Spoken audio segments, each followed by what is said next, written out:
Hello everyone, myself Apeksha Mende, and now we will start next part of our chapter microbes in human welfare. ठीक है। Last part में हमने पढ़ा था उन माइक्रोब्स के बारे में जो कि हाउस होल्ड प्रोडक्ट्स में यूज होते हैं। अब हम इस पार्ट में हम पढ़ेंगे उन माइक्रोब्स के बारे में जो कि इंडस्ट्रियल प्रोडक्ट्स में यूज होते हैं, यानी इंडस्ट्रियल लेवल पे जो कमर्शियल लेवल पे जो प्रोडक्ट्स बनते हैं उन प्रोडक्ट्स को बनाने के लिए किन किन माइक्रोब्स का यूज किया जाता है। ठीक है। अब जो इंडस्ट्रियल स्केल पे क्या होता है कि माइक्रोब्स को एक बड़े कंटेनर में एक बहुत बड़े बड़े लार्ज वेसल्स होते हैं, उनमें ग्रो करने की नीड होती है, जिनको हम फर्मेंटर्स कहते हैं। उन कंटेनर्स को हम फर्मेंटर्स कहते हैं। ठीक है। तो इसमें सबसे पहले आते हैं हमारे फर्मेंटेड बेवरेजेस, यानी जिन बेवरेजेस को, जितने भी हमारे ड्रिंक्स होती हैं जिनको हम फर्मेंट के थ्रू, फर्मेंटेशन की प्रोसेस के थ्रू तैयार करते हैं, उनको फर्मेंटेड बेवरेजेस कहते हैं। इसमें एक तरह की यीस्ट का यूज किया जाता है जो कि सैक्रोमाइसिस सर्विसिए इस स्पीसीज से रिलेटेड है। ये यीस्ट की एक स्पीसीज होती है और इस स्पीसीज के बारे में आपने पीछे भी पढ़ा था। ये बेकरी में भी यूज़ होती है, इसलिए इसको बेकर्स यीस्ट भी कहते हैं।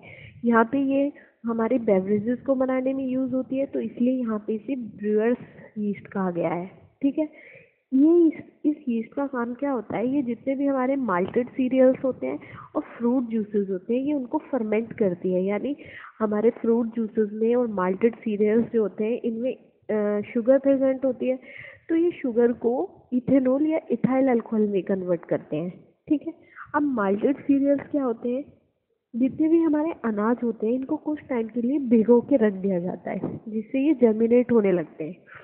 फिर इनको धूप में सुखाया जाता है। ऐसा करने से क्या होता है, एक तो सीरियल्स के अंदर अल्फा अमाइलेज और बीटा अमाइलेज का प्रोडक्शन बहुत ज़्यादा होने लगता है, प्लस जो प्रोटीन है वो प्रोटीज एंजाइम की हेल्प से टूट जाता है, छोटे छोटे यूनिट्स में टूट जाता है, जिससे कि यीस्ट उसको इजीली डाइजेस्ट कर सके।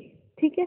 अब अल्कोहल बनाने की भी, ड्रिंक बनाने की भी डिफरेंट प्रोसेस होती है, जिनमें जो वाइन और बियर होती है वो बिना डिस्टिलेशन के बनती है, जबकि जो विस्की, ब्रांडी और रम जो होती है ये बनती है डिस्टिलेशन के थ्रू। ठीक है। इनमें फर्मेंटेशन का भी यूज होता है प्लस डिस्टिलेशन का भी यूज होता है। और अल्कोहल जो होती है मेनली 3 टाइप की होती है। फर्स्ट होती है हमारी आइसोप्रोपाइल, मिथाइल, इथाइल, ये जो कि टॉक्सिक होती है, यानी अगर कोई इसका यूज करता है तो वो मर जाता है। सेकंड होती है हमारी इथाइल अल्कोहल या ग्रेन अल्कोहल। ये अल्कोहल जो बनती है ये ह्यूमन कंजप्शन के लिए बनती है, यानी इसको एज अ ड्रिंक यूज कर सकते हैं। थर्ड जो होती है वो हमारी होती है स्प्रिट वगैरह जो होती है, जिनका यूज हम एज अ फ्यूल करते हैं। ठीक है। तो मेनली 3 टाइप की अल्कोहल्स होती है।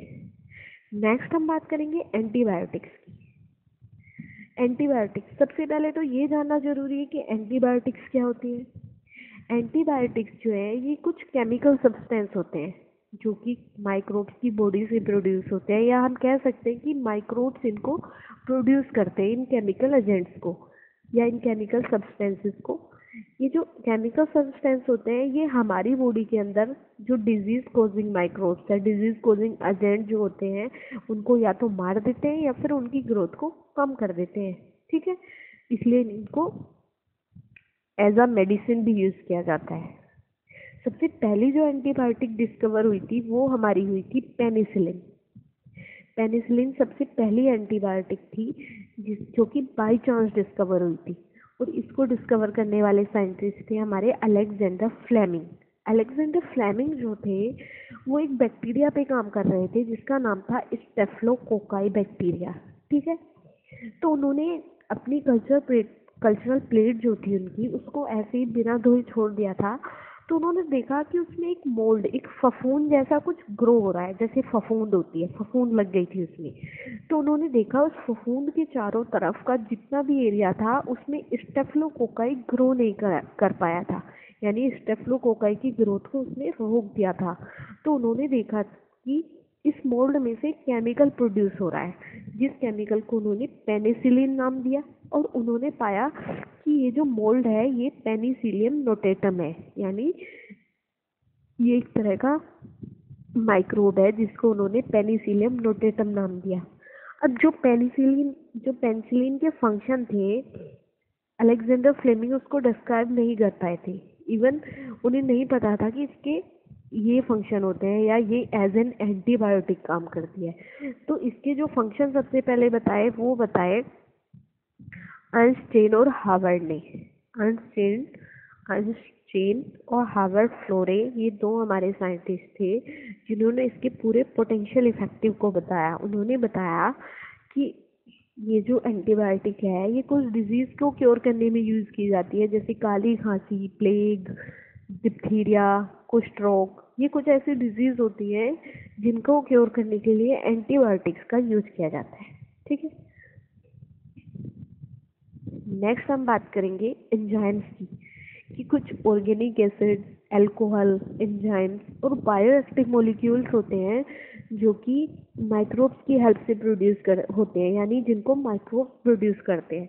अब हम एंजाइम्स की अगर बात करें, कुछ ऐसे एंजाइम्स होते हैं जिनको कॉमर्शियली प्रोड्यूस कराया जाता है जिससे कि हम उसका यूज़ कर सके ज़्यादा से ज़्यादा।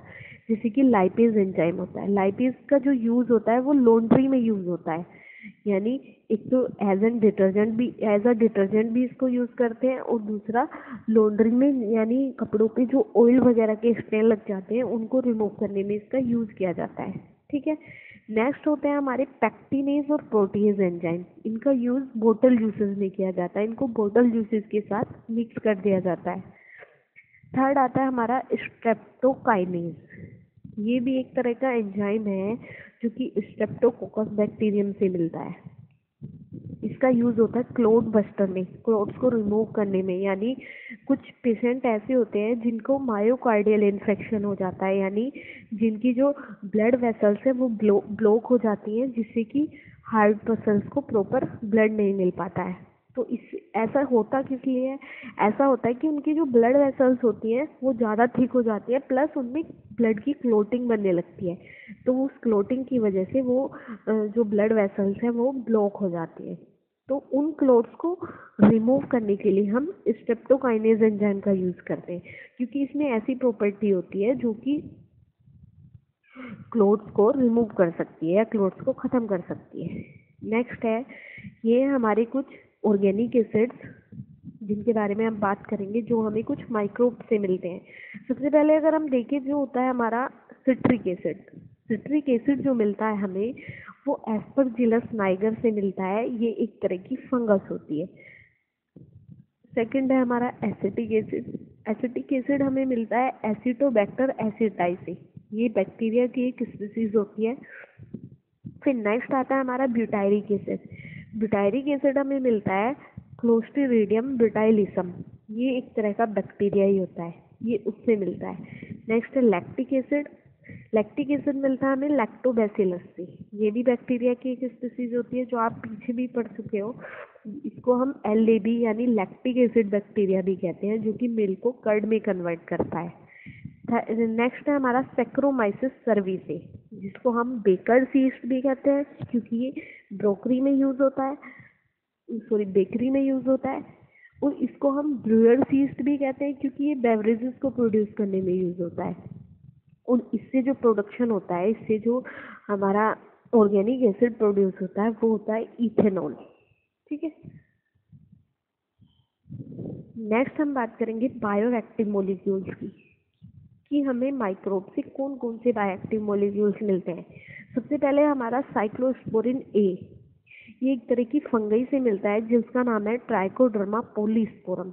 ये जो साइक्लोस्पोरिन ए है, इसका as an immunosuppressive agent use किया जाता है। इम्यूनोसप्रेसिव एजेंट का मतलब है कि ये हमारे इम्यून सिस्टम को डिप्रेस कर देता है, कम कर देता है। ऐसा तब किया जाता है जब या तो किसी पर्सन में ऑटो इम्यून डिसऑर्डर क्रिएट हो गई हो, जो आप पहले पढ़ चुके हो ऑटो इम्यून डिसऑर्डर के बारे में, जैसे कि हमारी रूमेटॉइड अर्थराइटिस होती है। ठीक है, या फिर ये उस केस में दी जाती है जब किसी भी पर्सन को ऑर्गन ट्रांसप्लांट किया जाता है, तो जो रिसीवर की बॉडी है वो उसको रिजेक्ट ना कर दे ऑर्गन को, तो ऑर्गन ट्रांसप्लांट करने से पहले उसको ये मोलिक्यूल्स दिए जाते हैं जिससे कि उसका इम्यून सिस्टम डिप्रेस हो जाए।